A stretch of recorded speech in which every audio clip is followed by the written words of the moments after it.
2023년 2월 28일 화요일입니다. 오늘 예수님의 친언 269번째 꼭지는 마태복음 13장 53절에서 58절까지입니다. 먼저 말씀을 함께 읽어보십니다. 예수께서 이 모든 비유를 마치신 후에 그곳을 떠나서 고향으로 돌아가사 그들의 회당에서 가르치시니 그들이 놀라 이르되 이 사람의 이 지혜와 이런 능력이 어디서 났느냐? 이는 그 목수의 아들이 아니냐? 그 어머니는 마리아, 그 형제들은 야고보, 요셉, 시몬, 유다라 하지 않느냐? 그 누이들은 다 우리와 함께 있지 아니하냐? 그런즉 이 사람의 이 모든 것이 어디서 났느냐 하고 예수를 배척한지라. 예수께서 그들에게 말씀하시되 선지자가 자기 고향과 자기 집 외에서는 존경을 받지 않음이 없느니라 하시고 그들이 믿지 않음으로 말미암아 거기서 많은 능력을 행하지 아니하시니라.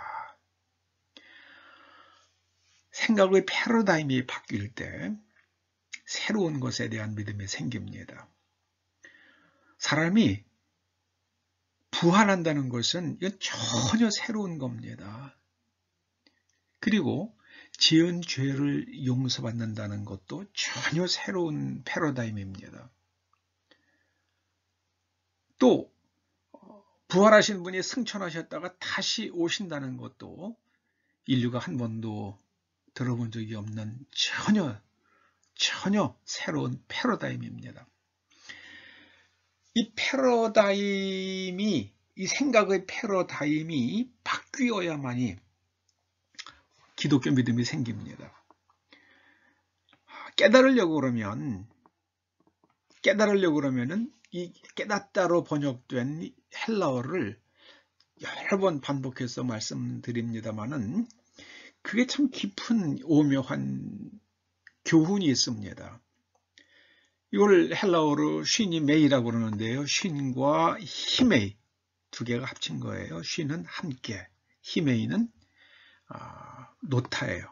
그러니까 이거 저거 여러 가지를 기승전결을 다 놓고 다 함께 놓고 전체를 종합적으로 생각할 때 깨닫게 된다는 것입니다.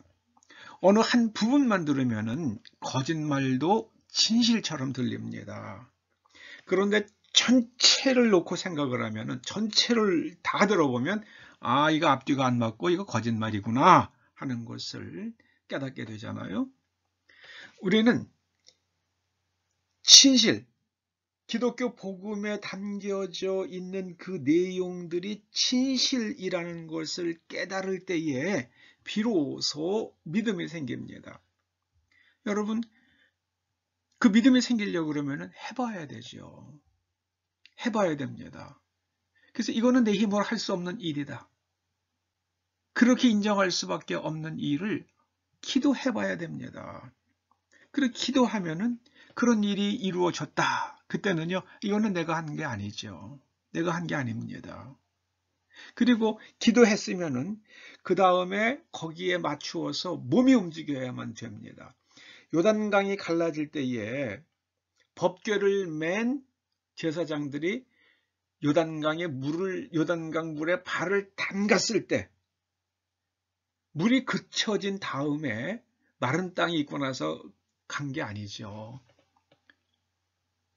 그리고 모세가 기도할 때에 홍해가 갈라졌잖아요. 근데 그 출애굽기에 보면 모세가 바다를 향해서 손을 뻗은 게 아니고요.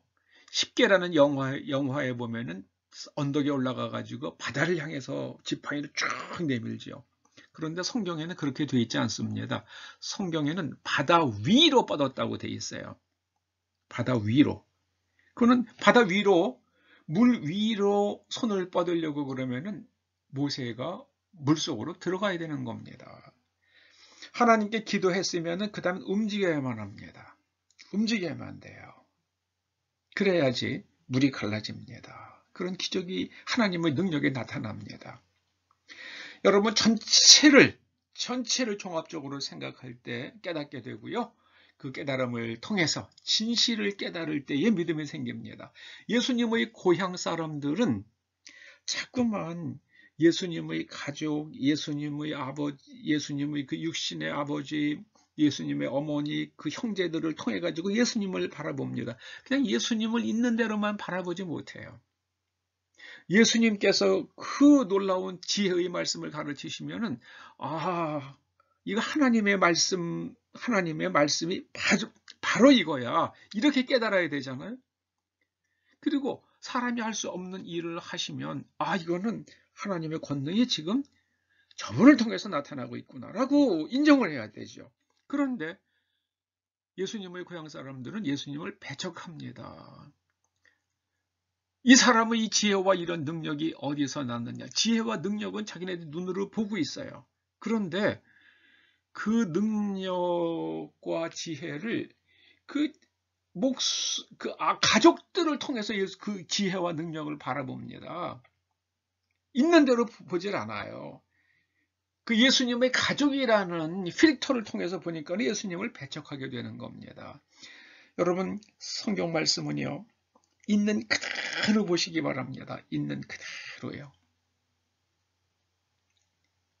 예수님의 고향 사람들은 전체를 놓고 생각하지 못했기 때문에 예수님을 배척했고요.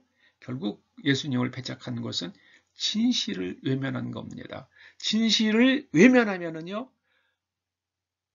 노예가 됩니다. 자유를 잃어버려요. 무엇의 노예가 되는가? 사탄의 노예가 됩니다. 사탄의 노예가 되는 겁니다. 아담과 하와가 다 그랬잖아요. 뱀의 말만 들어요. 부분적으로 들으면서 자꾸만 이 생각의 패러다임이 바뀌니까는요, 그냥 그냥 먹습니다. 여러분, 생각의 틀이 사람의 운명을 좌우합니다. 여러분, 어떤 그 학자 한 사람이요, 요즘에 자녀를 낳는 사람은 바보다, 자꾸만 그런 얘기를 하고 돌아다니더라고요. 정신이 없는 사람이지요. 나이가 그 사람이 70이 넘은 사람이에요.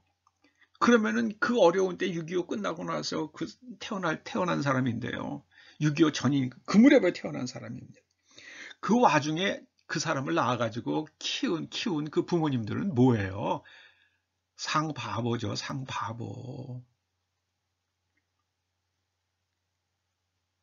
여러분, 우리가 지금 자녀를 낳고 자녀를 키우고 그런 사람이 하나님의 말씀에 순종하는 겁니다. 번성하라고 그러셨잖아요. 네. 여러분, 생각의 틀이 운명을 좌우합니다. 자녀도 많이 낳으시고요.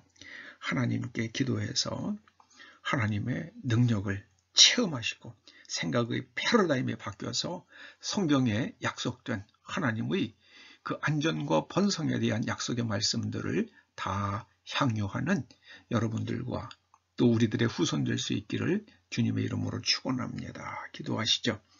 우리 생각의 틀을 성경에 있는 그 말씀으로 우리의 생각의 틀을 완전히 재구조화해서 성경에 약속된 그 하나님의 안전과 번성에 대한 그 복들을 이 땅에서 다 누리게 하여 주시옵소서. 이 나라의 민족이 안전과 번성, 하나님께서 주시는 안전과 번성을 누리게 하여 주시옵소서. 예수님의 이름으로 기도드립니다. 아멘.